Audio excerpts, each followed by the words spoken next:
he does is catch the football. That is beautiful. That's why I came to West Virginia, man. Ding dong, the witch is dead in Arizona. It's a totally energized Heinz Field, the power of the Renegade song. The backyard brawl, man, against Pitt. Look at that. Oh, there's Ron Wolfley. Wow! They came after Donovan McNabb, went after him, they played to win the game. Everybody's going bonkers, even the referees. Oh, those look like some sticky gloves right there. We talk about 50-50. Right now it's 50-50. Who's going to get it? Game came with cover zero. Man across the board. Pick up a flag because, hey, and then with the Renegade song, even flags don't count. Dave's going to get an Italian army behind him right there, just like Franco Harris. My goodness, that is pure guts. Give me a pepperoni roll, man. No matter what it is you need, you'll find it at your local Par-Mar store. From gas to grocery, snacks, and everything else you always seem to run out of, Par-Mar stores has it. Need more savings? Download the Par-Mar app and sign up for the Par-Mar Rewards Card. You won't only see our stores in your neighborhoods, you'll see us in your neighborhoods too. We are proud to be in your town and proud to be a part of the community. Come see us at Par-Mar stores, and remember, if there's not a Par-Mar store near you now, there will be soon.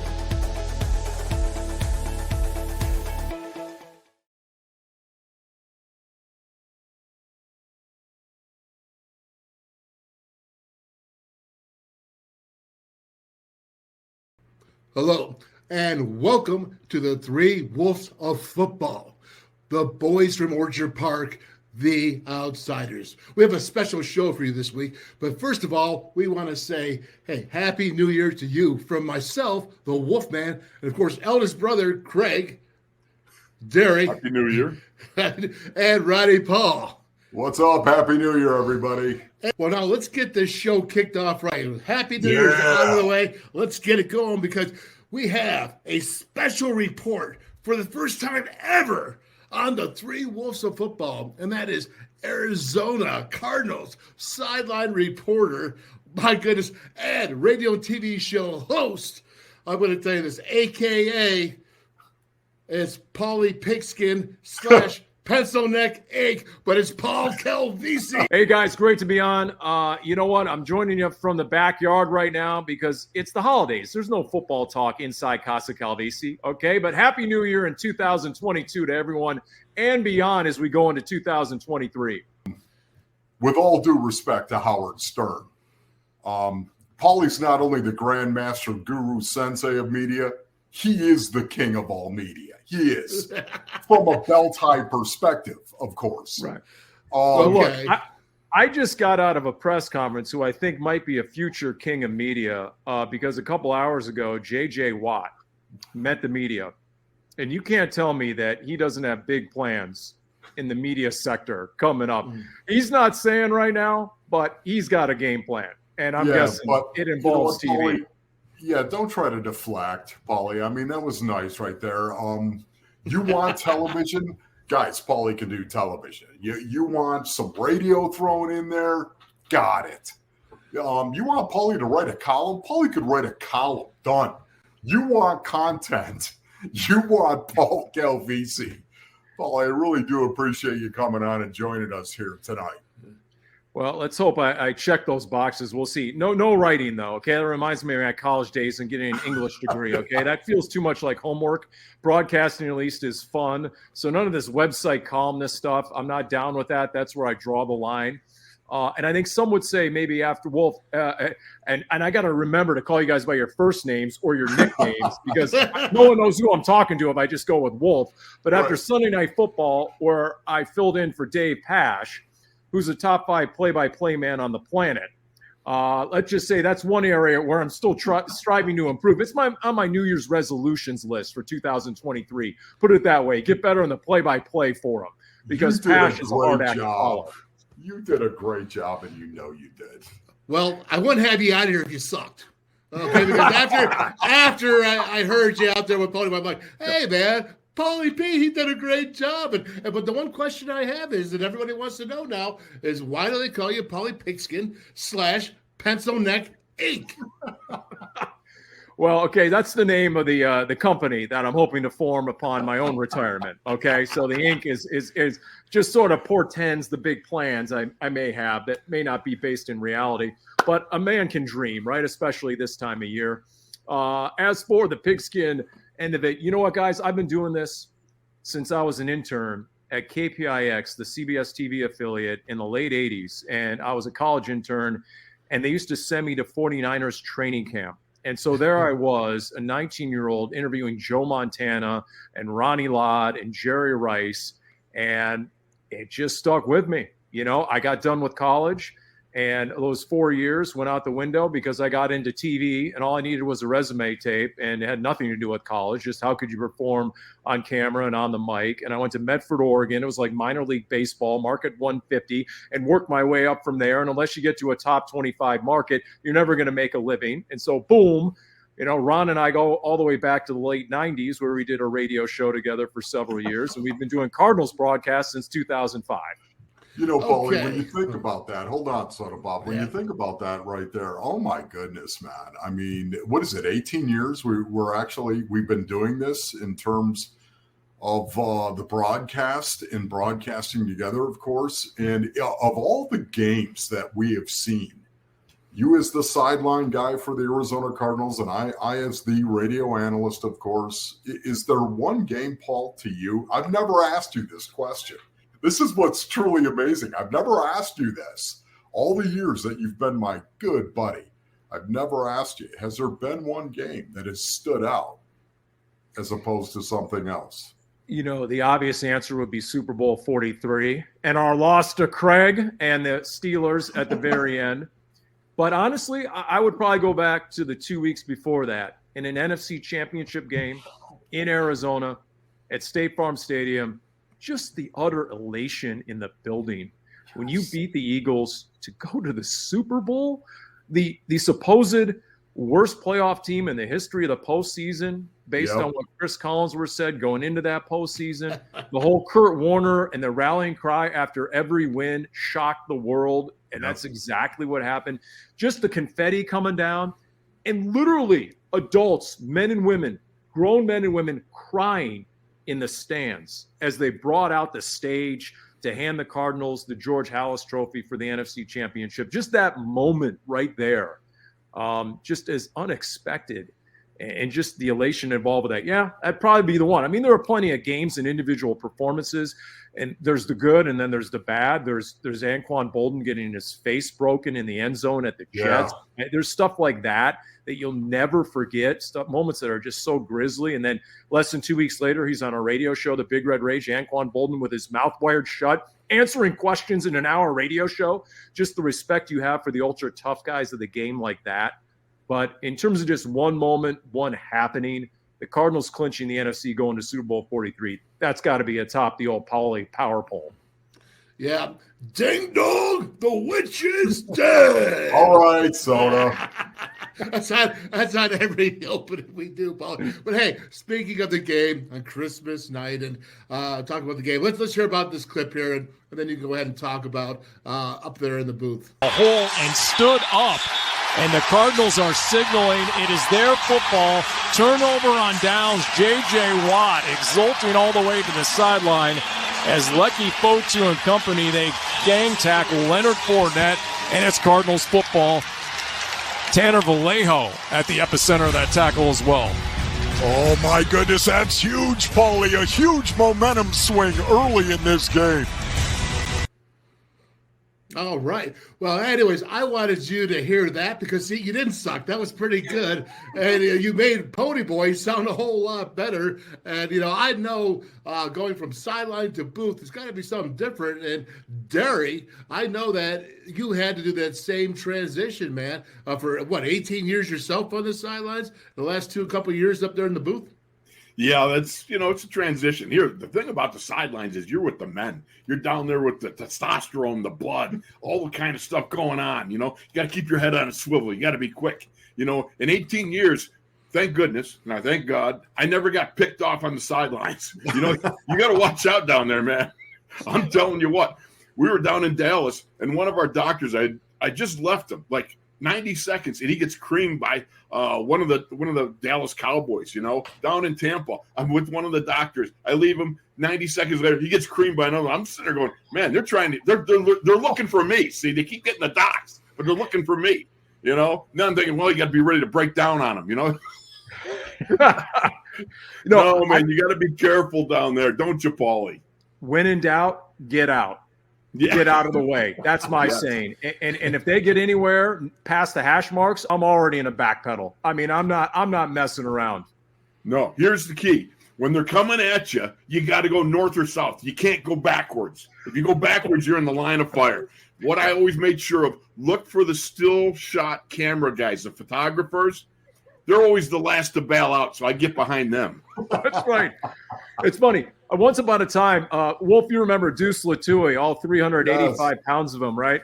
One time Deuce showed up for training camp, and the standard scale didn't work. They had to find one of these scales designed for livestock to get Deuce Latouille to get a true weight on him. Anyway, Deuce used to tell me that the offensive linemen, and Dale and Craig, you guys can maybe confirm or deny this, they said that they would look for guys like me to break their fall if they came barreling towards the sideline. That was his line. And so I get out. And by the way, there was a team doctor about 10 years ago. He told me that, and he got out. He got smashed, went head over heels, okay, jumps up. I'm good. No worries. He woke up at 5 a.m. He could barely move. He got up, went to his own doctor's office, and gave himself his own x-ray of his spine because he thought his back was broken. He ended up being okay. But that's how much pain he was in the next morning. So, Paulie, I want to ask you this in regard to the game. Speaking of painful, it's been a painful season, of course. But talk a little bit about that game, your impression against the Tampa Bay Buccaneers, your impressions of that game. I tell you, Tom Brady, I know there's a lot of talk that if the Buccaneers make it to the postseason and you have a lot of unproven playoff quarterbacks in the NFC, Jalen Hurts doesn't have a playoff win. What has Kirk Cousins really ever done in the playoffs, et cetera? I think that's why a lot of people fear Aaron Rodgers if they actually get into the playoffs. And everybody's thinking, oh, Tom Brady, right? It's all me, right, from New England, and he'll get in. And just like they were a 4 seed once in 2020, and they had 3 road wins, and then they won the Super Bowl at home. Hey, why can't they replicate that all over again? But, Ron, you tell me, based on some of the receivers he missed, based on the lack of a downfield passing attack, and let's just say his unwillingness to get hit, the fact he wasn't sacked that game, you think, man, that's realized 9 times out of 10, he's hitting the check down. There's nothing more important than him just getting rid of the football. And I just don't know how viable that offense is if he's not throwing it downfield, because they came into the game dead last in rushing. So I'm not nearly as bullish on a Tampa postseason run as I was before watching them for 60 minutes. Yeah, Paulie, guys, also, it was a weird situation to see that. I had two impressions of that game. Number one, the Cardinals are playing to the whistle. Guys out there did not quit.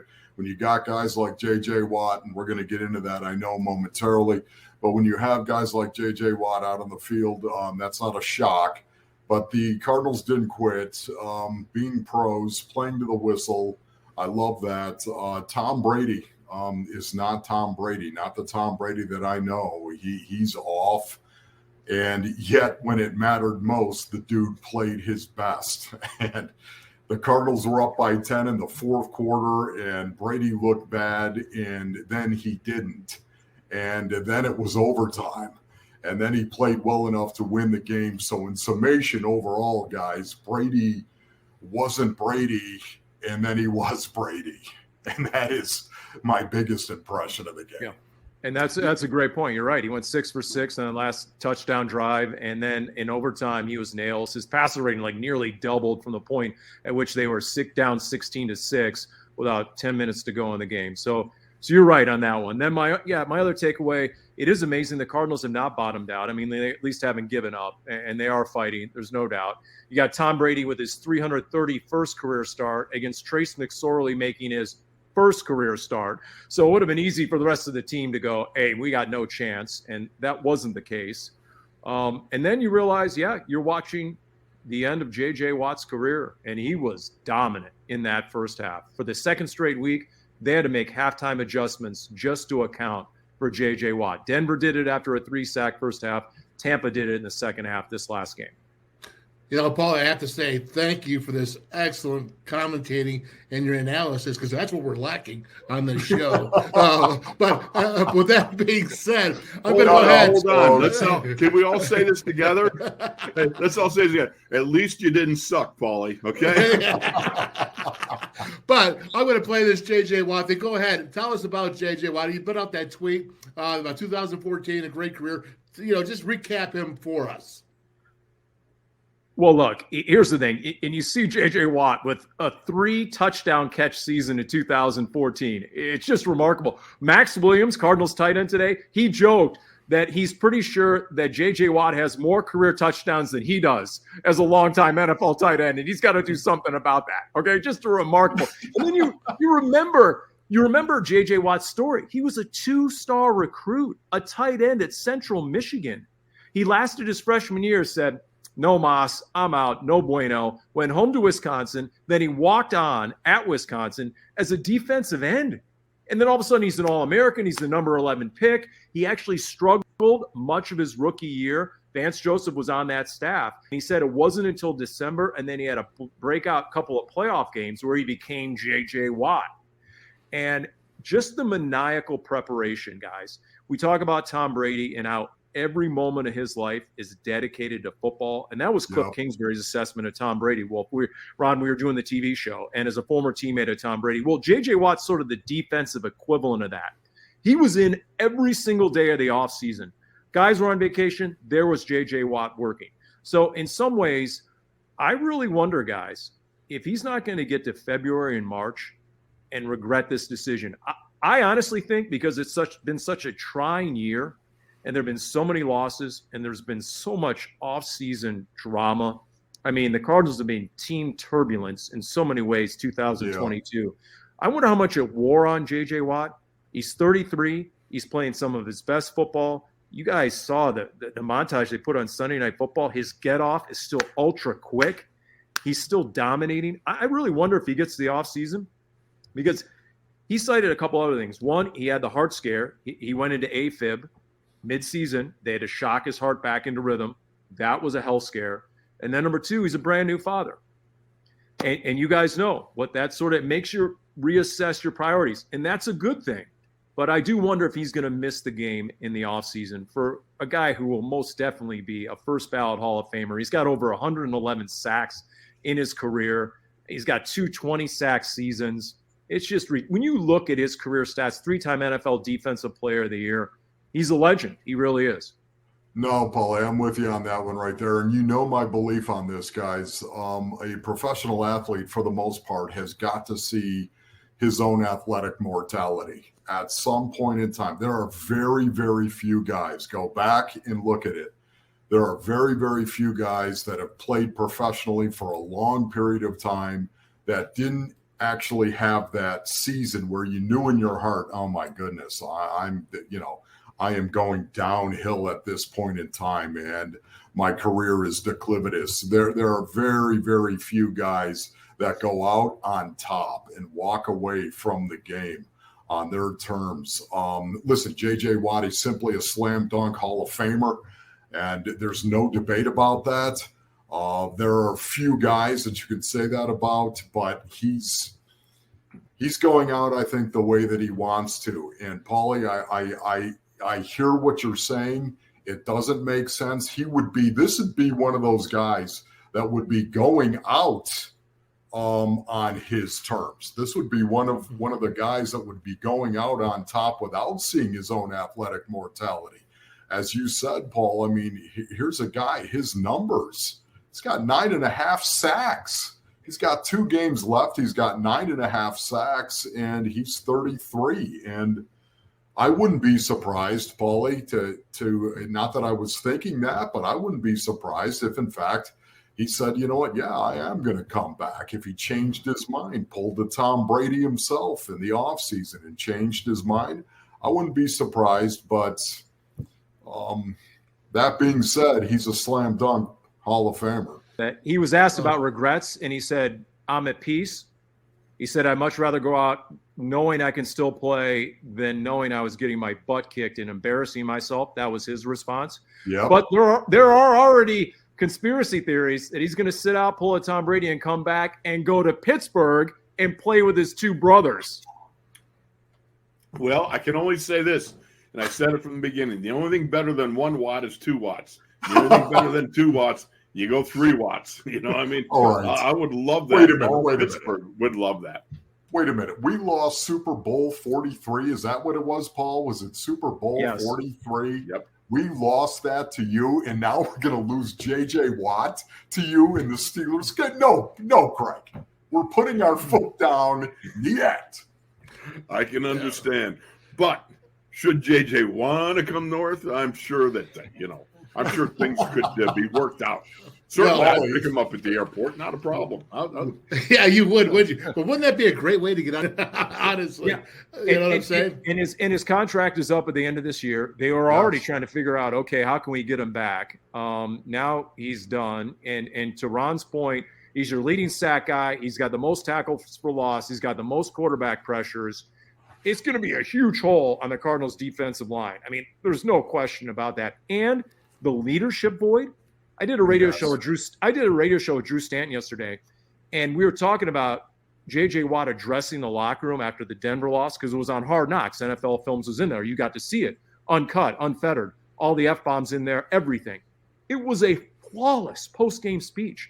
I would say it's 98% better than most of the coaches in the NFL. His ability to address the room, command attention, get respect, motivate, hold guys accountable. It's elite, that leadership. And just his ability to – Cliff Kingsbury's told us that multiple times. They knew what kind of player he was.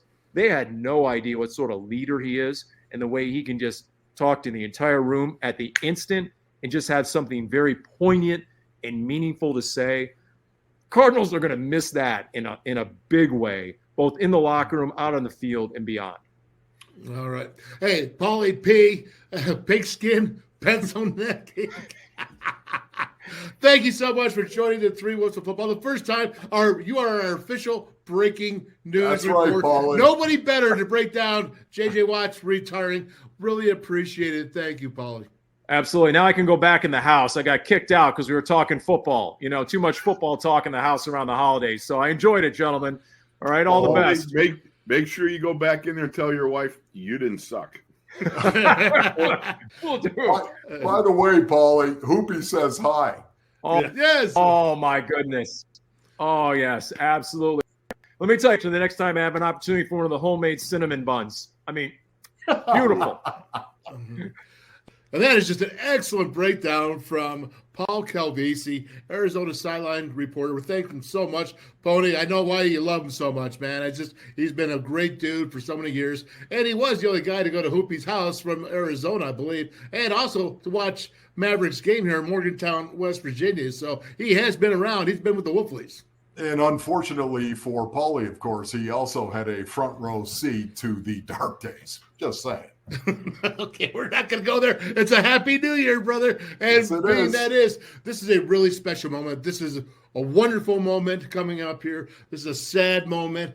But, Derry, this is a moment that for the Immaculate Reception, the 50-year celebration, the Franco's passing away right before. What an amazing, hard time, but also a time of remembrance. But you were right in the middle of it. And this is from NFL Films. 50 years in the making. Let's believe the Steelers are going to earn the victory. Pick it back. Dumps it right into the flat. And Najee leaps over a defender. Shotgun snap. Fires for the end zone. Touchdown. George Pickens. And the Steelers forge ahead. This is unbelievable. Oh, I know. Franco's rejoicing, man. This has got to be a moment to be shared with everybody.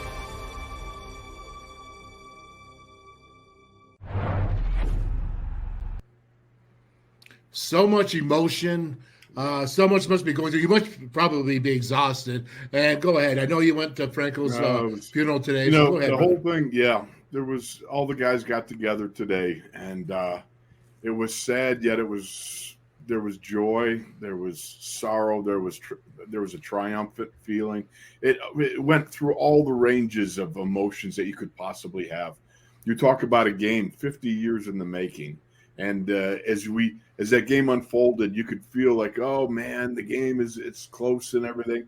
And then Kenny Pickett put it away with that beautiful laser-like strike there, 14-yarder, Pickett to Pickens, and it was a beautiful 14-yard stocking stuffer lump of coal in the stocking of the boys from Vegas.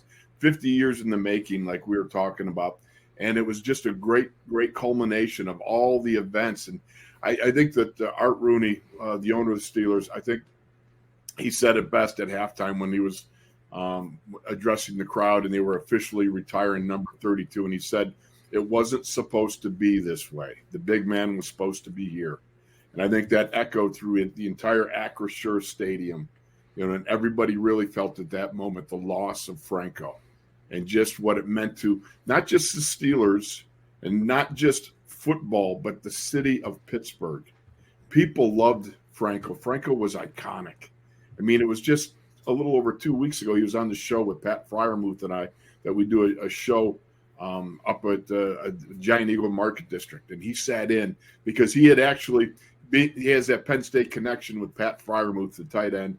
And Franco had actually read the draft notice when Pat was drafted by the Steelers. He was the guy that read the draft, and it was a special thing. And it was just it was very sad, but we saw everybody from Terry Bradshaw to John Cole to Joe Green. They were all gathered together today, and it was a time of mourning and yet a time of remembering. And that was important because there's so much about Franco, and he's touched so many lives. Yeah, what's amazing about that, Craig, too, just listening to you talk, it brings back memories. And, you guys all know my Jack Lambert story the first time I was in the Steelers locker room. I'm not going to tell that story right now, obviously, but you know how upset I was in terms of feeling out of place and just really insecure. Craig was showering, and Franco was one of the guys that walked by and just gave me the biggest grin on his face, just saying, he didn't say anything to me, just nodded to me and walked by with that huge grin on his face. It was after a win, obviously. And, I'll never forget that, the way that made me feel at that point in time. And it seemed like that is how he treated everybody. Yeah. Was with that kind of love and respect. And I think it's one of the reasons why there are so many people that absolutely adore this guy. Unquestionably so, fellas. Sorry, brother. Let me finish up my thoughts right here. In retrospect, and I'm sitting here looking at this, and Derry, I hear you talking that just monumental moment. No one else was doing it. You did. You did it, and you were reaching out to Steeler Nation and any Franco Harris fan there is. And Pony, when I sit there, I think about you with Paulie P there, and you have JJ Watt, and you have Larry Fitzgerald's, and the really special people that you come across in your job and profession. I really wanted to show this. Like, this was really some special moments, some very honorable to be able and honored for you guys to be in those spots. It's my privilege. Think of us. We're just three guys from Orchard Park, man. That'll never change. Yeah. And the thing about it is I had dreams bigger than my body or my talent. That's just the way it was. But God gave me the desire of my heart when I was 7 years old, and I told Hoopy I was going to be a pro football player. How that ever came about, I don't know, but it was set in my heart at a very young age, And so, it's been a great ride. It's been a great ride, and met a lot of great people. And Franco was definitely one of those upper echelon, terrific people that when you cross paths with him, you always remember him, and you will always remember that you indeed spent some time with him, because you would leave feeling better about yourself, about whatever was going on in your life, because Franco was just one of those people that touched lives and made a difference. And that's why football is so much more than just a game. Right. Just a game.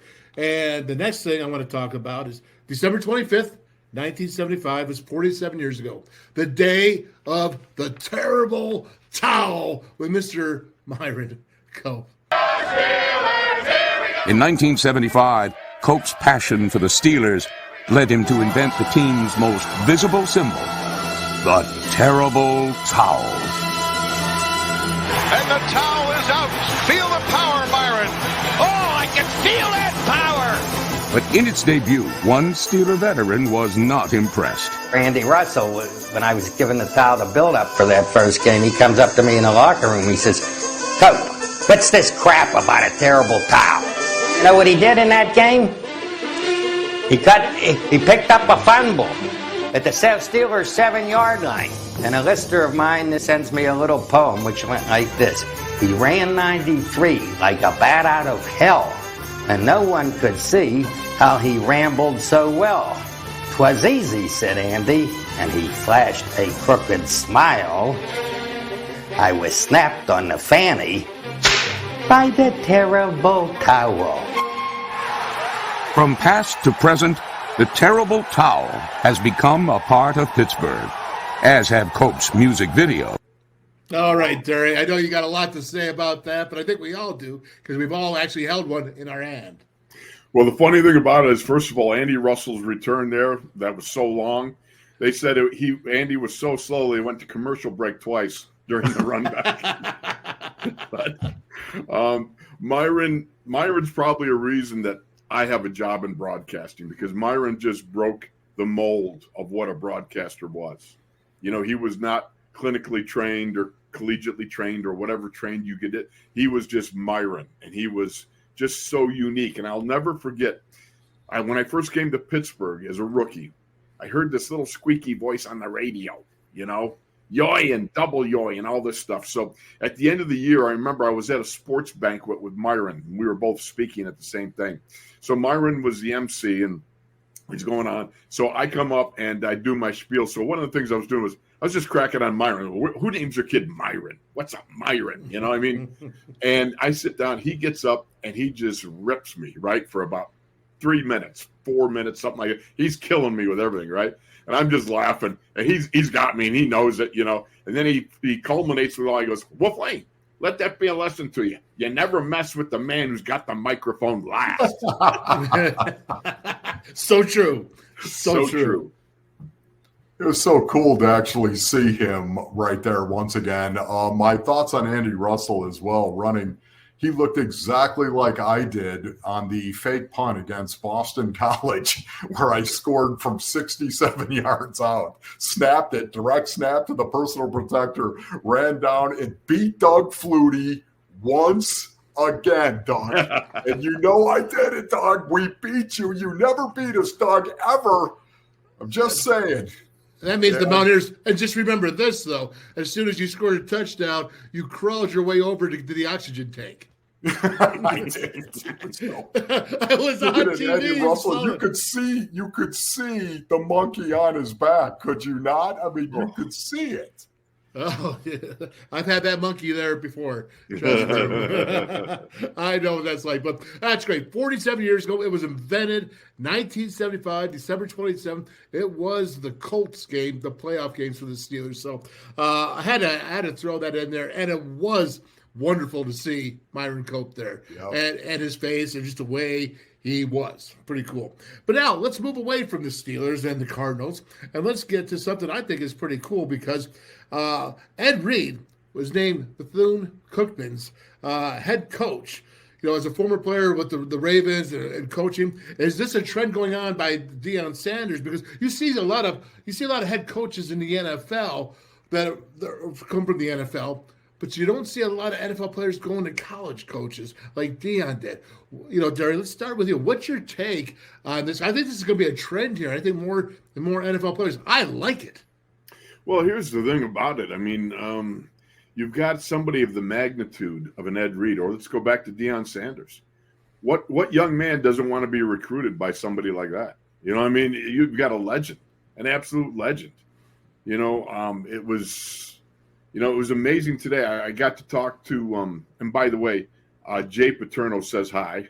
I got to talk to Jay today, and, you know, we were just talking about the legend of his father. And you know, coaching legends are amazing, but if you don't have a history of coaching, like Joe came, you know, on through Penn State and had so many years, you take an NFL player and you automatically get street cred in recruiting. You know what I mean? It's just, like I said, Ed Reed, Deion Sanders, they show up at your house. Wow, that's pretty amazing. And so who knows? This could well be something that we see a little bit more of. Yeah, no, I totally agree with what you're saying right here. I think this is the way that it's going to continue to go. It really isn't going to be so much about hardcore coaching in some of these situations. It's going to be about recruiting.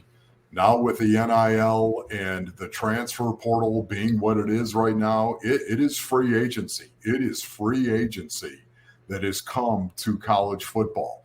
And it's not just for guys who are unhappy. It isn't.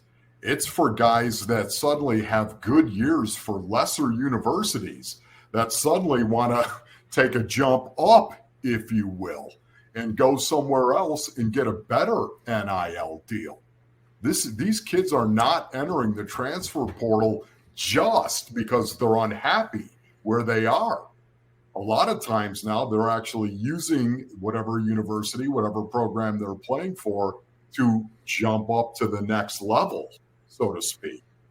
Now we could sit around and talk about how wise that is, or how foolish that is, but this is something that's happening. And anytime you have those conditions being what they are, I think having somebody that has that name recognition, especially when they're tied to the NFL, like a Deion Sanders, like an Ed Reed, I think that's going to be paramount. I think it's going to become the norm in a lot of these universities to have a guy that is a head coach, no doubt, but more of a figurehead head coach in the name recognition. And then you hire a bunch of hardcore college coaches that know how to go out and recruit as well. I think this is a model that we're going to see repeated. Well, as I said, I like the model because if he really cares, if these guys know how to get to the NFL and they want to be shown, or these recruits want to be shown a way to get there, they know how. And you know, Ed Reed knows how. And so if he's going to give his time back to our youth, then I believe that's a good thing. But as we go ahead to this next one, I have to take you up north and, of course, go to Buffalo. And we want to say, hey, prayers for Buffalo. Right. Probably 30 people have passed away in the storm, and we certainly understand how bad it can get there. So all our prayers for Buffalo. But as we go on, this is football. We talk about Josh Allen. This last week, he has the most TDs in the first 5 seasons with 172 total TDs, breaking Dan Marino's record. Now, that's pretty impressive, and I know I've always talked about Josh Allen, but the dude is special. Pony Boy, start us out. Yeah, I am with you on this one right now. This young man, when he was drafted, came out and he didn't have a ton of fanfare, even though he was a high pick, of course. He did not have an awful lot of cred. It wasn't like people were saying, oh, Josh Allen is a slam dunk. This young man came into the league and he put his head down and he went to work and he learned the NFL game. And the one thing that he's got every tool you could possibly want from your franchise quarterback. He can make every throw physically on the field. But my goodness, his competitiveness, I don't even want to call it leadership.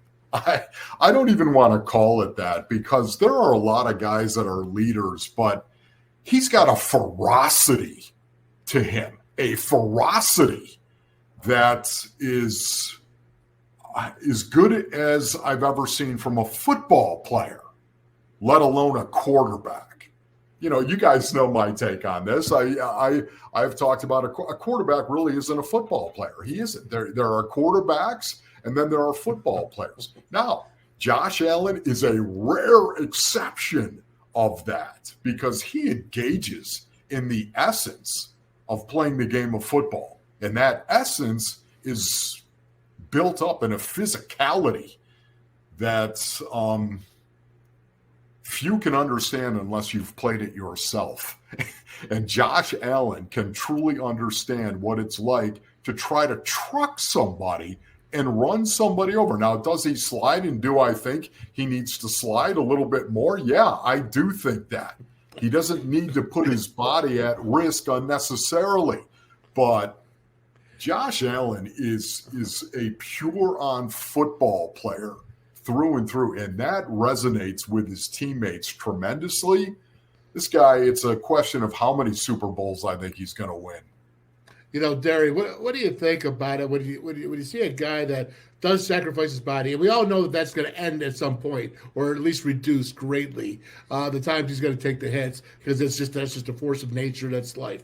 But what does that do for the chemistry of a team to see your leader out there, that you're a blocker, that you got to go out there and you're going to go protect him, because that's what you did as an offensive lineman. You were a protector. What would you do for a guy like that? You'd do anything. You know, I mean, that's literally what it is. You know, that's your guy. You got to protect that guy. You know, and you don't protect him just in the pocket. You protect him 20 yards down the field, 40 yards down the field, 100 yards down the field. You're there by him. You know, the thing that I like, and I really about Josh that I think is pretty amazing is, yeah, it's a ferocity, but it's balanced by humility. And the two of them come together in a way that is so, man, it's freaking good. You know, I mean, It's just great because you got this hard charging guy, but he's got that sense of humility that really endears him to not just his teammates, but the fans too. You know, and it's a special thing, and you appreciate it. You know, and like I said, I was just with Terry Bradshaw. You know, and Bradshaw was very much the same and the same kind of guy. You know, he was very physical, run and all that stuff, and he had the gun. So. You know, I've seen this before, and I think Josh Allen is kind of a throwback to Roman Gabriel, Bobby Douglas, Joe Cap. You know, I mean, those guys that they slugged it out each and every day. You know, they might get sacked and get up and punch the guy who sacked them. You know, I mean, that's just the way they were. You know, that was back in the day. So I think it's special, and I hope for the city of Buffalo that he's able to deliver at some point in time. Never at the Steelers' expense, though. Oh, all right, good close. Now, Pony Boy, if someone takes a cheap shot at him and you're going to get a penalty, do you still protect them? Take the penalty. Is that even a question? Yes. Yeah. No, I mean, honestly, look, I've said this many, many times. I never cheap shot at a dude on the field unless he did it first. That's all I'm going to say. Thank you. Liar, tongue on fire. No, Craig, I was never the dirty guy. I never tried to cheap shot at him. There was one guy that I did, and his name was Buddy Ryan. Next. Okay. Okay. All I can tell you is, for me, I'm not sure the statute of limitations is up yet, so I'll just leave it at that.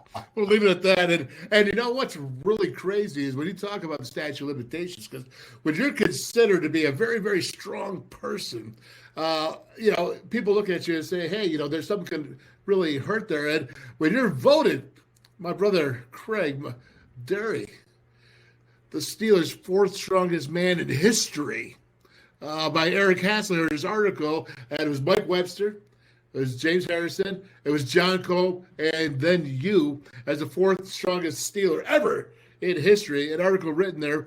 And I want to know what you think about that. I'm amazed. I had never seen it, never heard it. You know, really? You sure it's not underneath your pillow? The article? No, it's not. I'm not there. It's an honor. You know, I trained many years with Mike Webster, John Kolb. You know, Terry Long was another guy that he was 5. Yeah, he was a huge, strong guy. It was a brotherhood. You know, we were all smaller than everybody else. I mean, the thing about the NFL, or I should say about the Steelers trapping game, was it really took kind of like small, shorter guys, because the under and up, the leverage game that Chuck Noll believed in. So if you're not going to be very big, then you better be strong, and you better be quick and strong. And those are the attributes that you had to develop. And if you wanted to spend any time in a Chuck Noll, Pittsburgh Steeler uniform, that's what you had to do. And, the weight training was fun. It was you're in a bunch of guys, you got all these competitions going on within your very own workout. There's John Kolb over here doing some pulls, and we would go man to man with a towel pull, and just see who could do that, and so there were just so many great times of being together in the weight room, and you'd bet cheeseburgers on, whether or not you got the most reps in something or what have you. So it was fun, and it was great training. So it's an honor and a privilege, and I'm humbly grateful that somebody even knew my name. Yeah, can I ask you this, Craig? And it's dawning on me that I've never asked you this question before, but was there one feat of strength that you did do that you went, man, that is pretty cool? Because I know you've done a lot. What's that? I know you've done a lot. I've been fortunate to train with people like Don Reinhardt, who was four-time world's strongest man and also a world champion powerlifter and the world's strongest man. I'm sorry, got that all mixed up. And, anything I've done compared to him, it's nothing.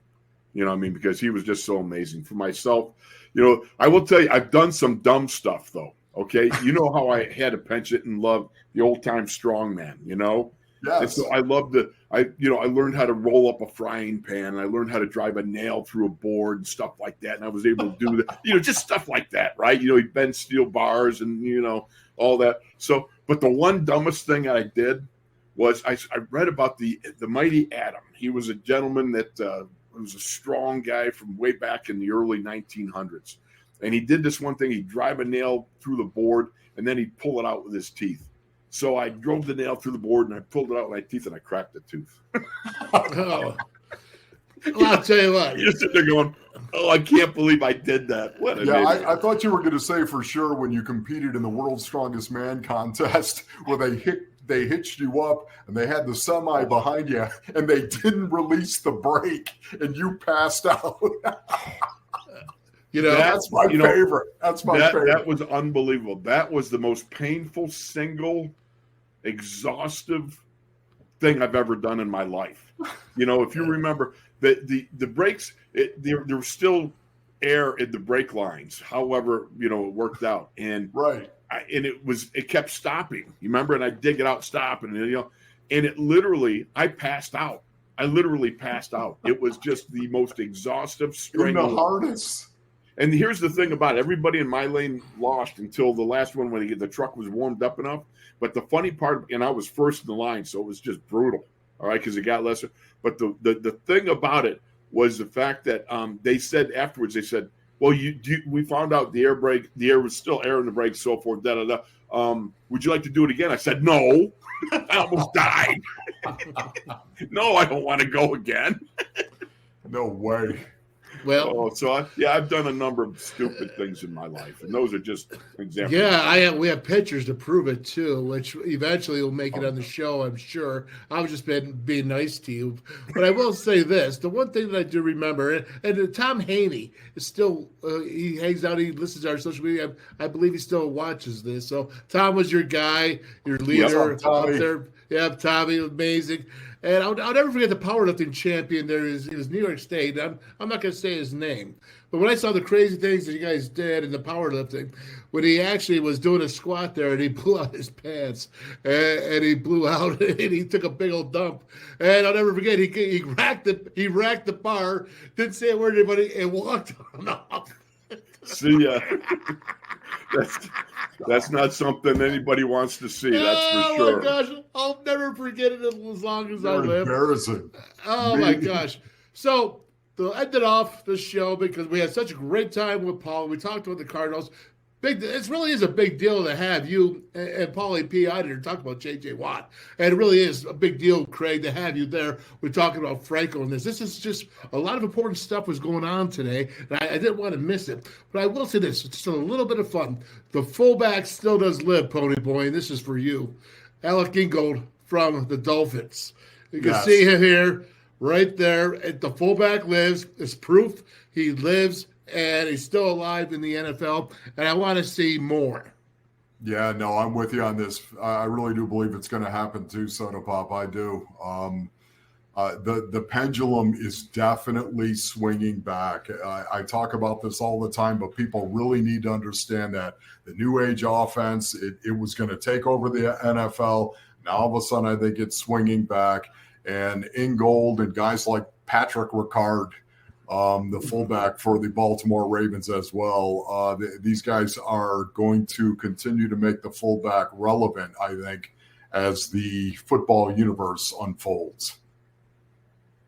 No question about it. I think you're going to see it. The Steelers are using Connor Hayward, the younger brother of Cam Hayward, in an H-back, sometimes fullback-like manner, although Derek Watt is also a fullback. And it's funny, they've started handing the ball off to Derek Watt a little bit on some third down and fourth yard, short yardage runs. But, yeah, the fullback is an important weapon. Mm-hmm. I know that everybody wants to come out in 11 personnel and get out there and whip the ball all over the place. But you get that fullback I formation, you got a Patrick Ricard. Or you take who was it? The Carolina Panthers. They got a rookie offensive lineman, and he's 6'6", 3 1/4. They line him up as a power fullback. Do you really want to be an inside linebacker having to take that guy on? That's not going to be a lot of fun. Or how about a Penei Sewell with the Lions going in motion and catching a pass on the flat? Exactly. Every fat man's dream. Every fat man's dream. All right. Brothers, I love you, man. I want to wish you both a very, very happy New Year, safe. Make 2023 your best. I love you guys, man. And go ahead, Pony, you first. No, I was just going to say I love you too, Soda Pop. Love you, Craig. Happy New Year to you and your family. I'm praying for you both, of course, going into 2023. Right. Hoopy, love you. Happy New Year. Actually, we got to start getting a thing together where we go 1, 2, 3, and we say, "Love you, Hoopy." All right, I like that. Let's try it. Let's try it on 3. 1, 2, 3. Love you, Hoopy. All right, hey, we are totally together in harmony. All right, love you guys. Take care now. We'll talk to you next week. Take care. Out of here.